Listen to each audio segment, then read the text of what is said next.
This is for the jury to determine. This is what he told me on that record. It's on recording. He said this happened at the hospital.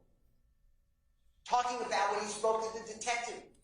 He said that, or that was his question upon you asking it? I never mentioned a hospital. If you don't mind, just listen to it again. It's at the very first 2 or 3 minutes. I'll listen to it again. Let me hear it again. Yes, Your Honor. And while we're pulling that up. Okay, I got it on. Go ahead. Go ahead. This is Ryan Steele. I'm giving out the investigator Jimmy Martin Jr. We represent Mr. Jeffrey Williams, also known as Young Thug. We're standing in Kroger. Look at the address. And it is approximately... Are you familiar with this Kroger? Somewhere at Frontier Road. It's approximately 11:12 morning on Sunday, the 22nd day of January 2023. We're here with Mr. Adrian Bean. Mr. Bean, is your name spelled Adrian? Yes, sir. And can we just have your phone number for this recording? 404-380-0730. The date of birth, please. 06/22/1979. And Mr. Bean, do we have permission to record this? 42 years old. Do we have permission to record the conversation? Sir. Okay. As you know, as I just said, I represent Mr. Williams, Mr. Jeffrey Williams on file right now. Young Thug is his performing name. Jimmy Martin Jr. and I work together. Jimmy Martin Jr. is an investigator, a licensed investigator. And I just want to go over what you told us previously and make sure this is accurate. If it is not accurate, all I want, like I told you before, is the truth. That's all I want. You were in I'm not saying you were every day, but you were in a situation involving a good friend of yours, a very close person to you, named Dirty Red, with Mr. Walter Murphy and Mr. Fred Prethro, and Walter Murphy is also known as DK. I mean, it's what you told me. Is that correct? Yes, sir. And I'm telling you the date. I'm not saying you remember, but we're talking about it's the 11th day of September 2013. So September 11th, everyone knows, but it's 2013. And there's a shooting and a car that careened into a side of a laundromat. You know what I'm talking about? I'm familiar with it. Okay. Now, you were never charged with that account, or you were never prosecuted for that case. Is that true? Yes, sir. We didn't ever even go through the motions on that. So, and what happened with your charge? It was... the case was dismissed. Okay. I just want to make sure. The whole case was totally dismissed. Okay. Now, I'm interested in Jeffrey Williams. Young Thug. Was he in, around, participant, giving direction, anything involved in that event that we're talking about involving Dirty Red in September 2013? No, sir. Okay. Like I explained, when, all that occurred, everything took place, they was, trying to force him in on something that he wasn't even in. Like I said, I'm not going to lie on the brother. You know what I mean? And, he wasn't with us. Young Thug was not in the car with us that day. I don't even know how his name really got mentioned. Maybe it was a lot of hype through the streets. Or, I might was in confidence talking and said his name, but I ain't, you know what I mean? Him and Linda saying that he was with us. You know what I'm saying? And when you say that they wanted him involved in the case or whatever your words were, who was they? Detectives and other, people that was inquiring, you know what I'm saying? I don't know, discuss the neighborhood or whatever. The police? Yeah, police. The authorities, whatever, the prosecutors, the police? Yes, sir. Okay. And I played for you a recording a short while ago, and there's two. And I promise you I'll email it to you, the second one, and I will. But the one I played for you has you and your wife speaking, and at some point around the 11-minute mark, you said they gave us a story to tell. Remember hearing that? Yes, sir. And can you tell us what that meant? That they was really telling us to hey, put Doug in on this right here. You know what I mean? If you don't put him on that, you could be facing a lot of time and all type of shit like that. You know what I mean? And who is they again? I know. Point.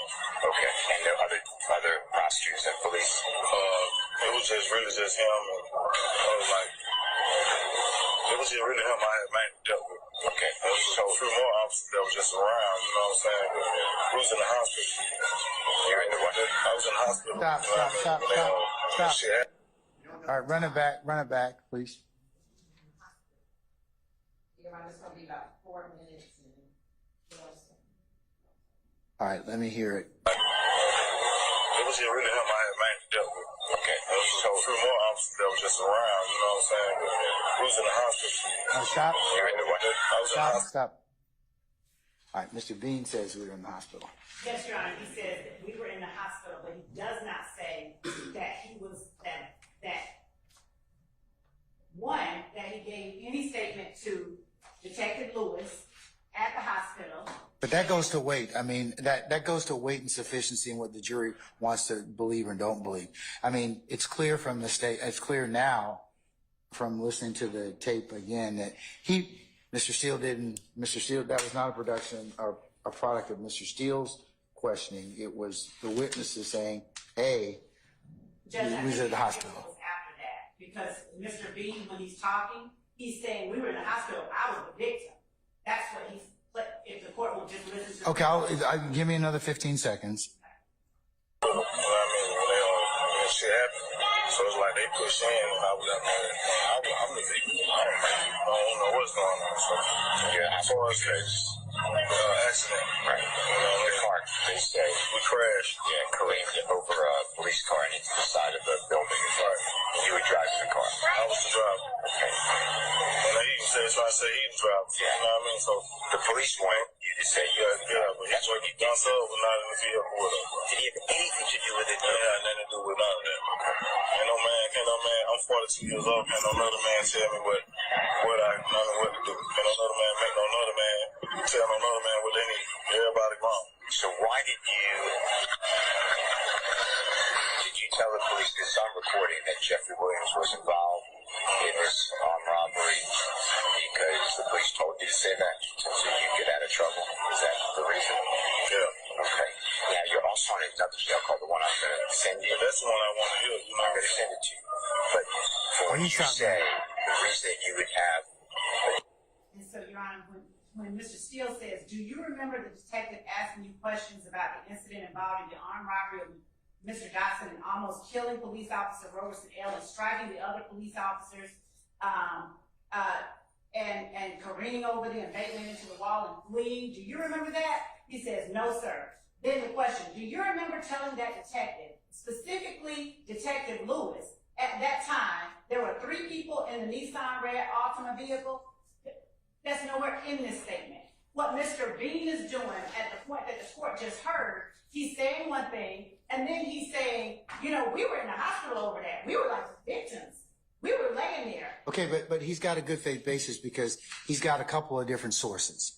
He's got this interview. He's got the, let me get to it again. Hold on one second. He's got Williams 203, which is the radio traffic. He's got Williams 202, which is radio traffic. And he's got the interview of him and Detective Quinn, Williams C and D.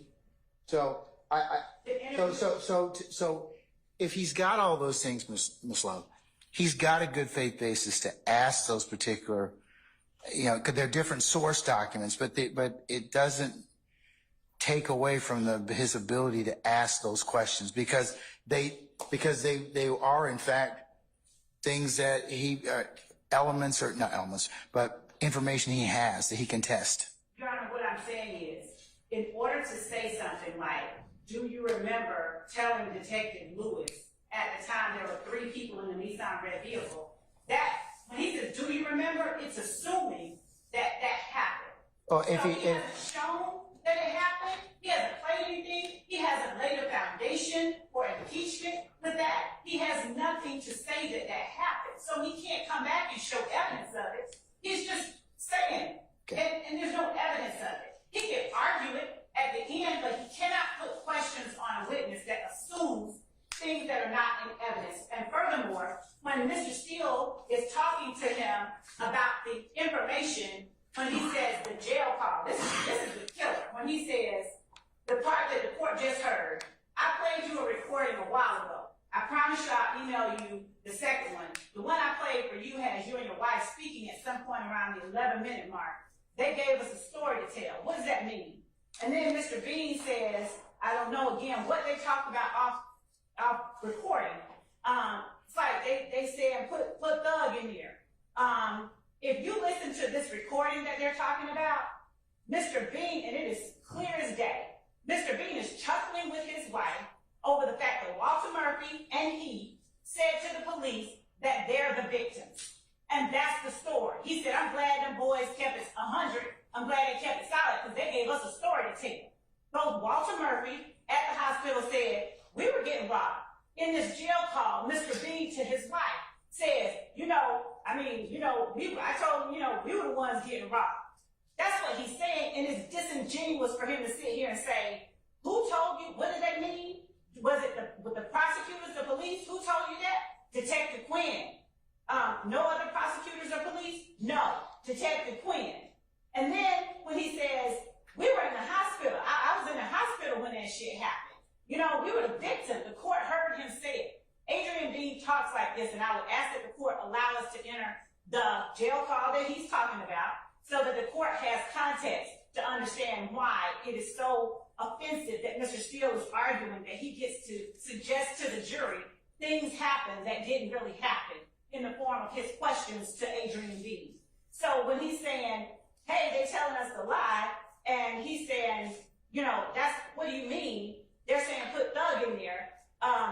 Well, what did you mean when you said they gave us a story to tell? Mr. Steele knows what they meant because he says it in the jail call. It's clear. So we can play that for the court. I can point to all of the times that Mr. Steele impermissibly asked questions that assume facts that are not in evidence.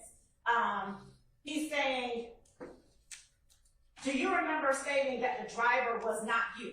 There's nowhere in here that he says that the driver wasn't him. Literally.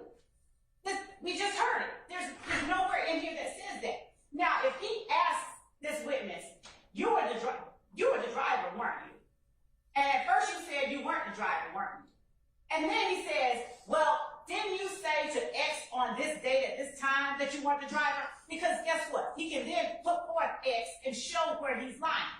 Right now, he's putting questions on the witness about things that don't exist. So there's no way anybody can test the witness's knowledge on it because they don't exist. That's all that I'm saying, Judge. And that's what I'm asking that the court preclude the defendant from doing from here on out. And I will go through and present to the court. I will literally highlight all of the times that Mr. Steele asked those kind of questions. Do you remember? Why did you tell them this? There's nothing in the record where he told them anything. There's no evidence that has been presented. And Mr. Steele knew what he was doing. He intentionally didn't do it the right way and simply say, you said X, Y, Z. Or this happened, didn't it? I don't remember. But didn't you say X, Y, Z on this date? Instead, he just jumps right to, why'd you lie to the police? Those things are not proper. There's a way to do things, and he has not done them the proper way because he wants to put in the jury's mind facts that don't exist.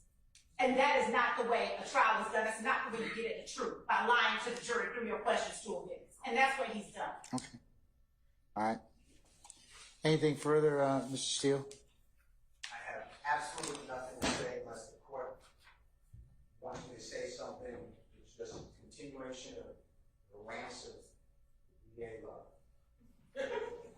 And Your Honor, I didn't ask anybody to laugh in the gallery, okay? This is a courtroom, not some entertainment forum for you. Yes. The insults again, if they're going to be called rants, I think we should recognize what we're doing when we stand up and go on and on with hysterics, as Mr. Steele has done. I'd ask that he be precluded from slinging insults as well. All right. Well, both of you took professional responsibility when you were in law school, and that's not the way that we treat each other as professional colleagues. So I'll just leave you with that. All right. I do one thing, and I didn't realize you're leaving.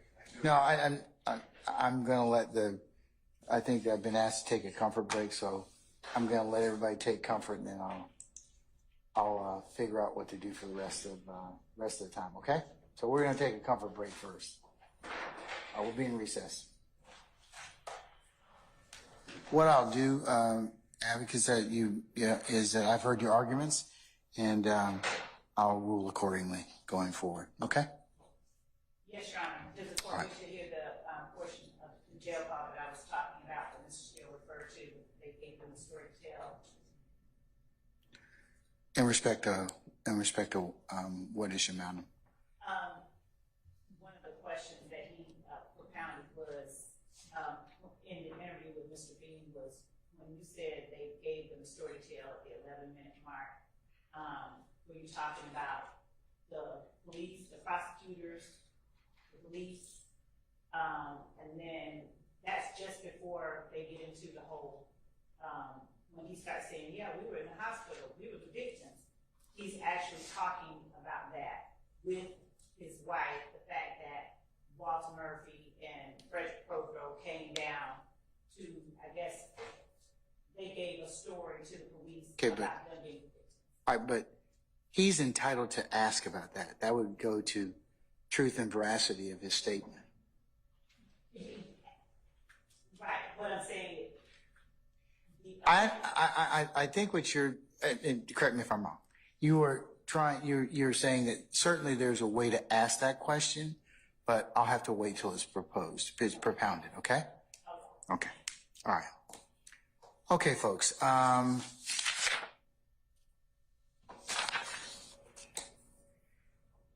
Mr. Bean will be with us tomorrow?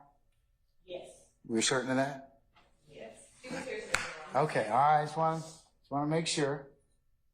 Okay, so tomorrow morning, as I mentioned, councils,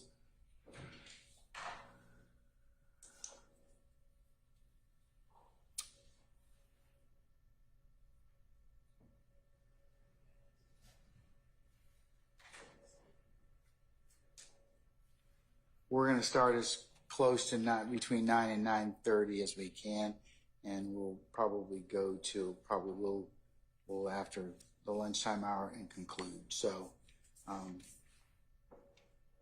I will break probably between 12 and 1, and then we will probably go for probably about another hour or so, hour and a half, and then we'll be complete for the day.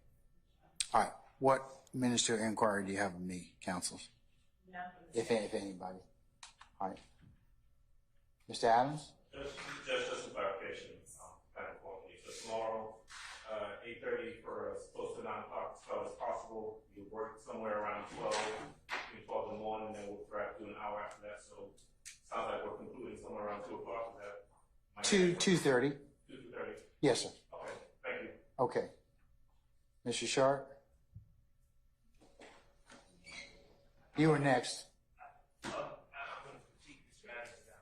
I think he changed your start time. Did you say, I believe you said 9 to 9:30? No, I didn't. No, I wasn't. He heard it right. Oh, okay. So I'm going to have to apologize to Mr. Adams? Unfortunately, yes. Okay. That's on you. All right. Anybody else? Okay. All right. Thank you all for your patience. I'll see you all tomorrow morning. Okay. All right. We're in recess.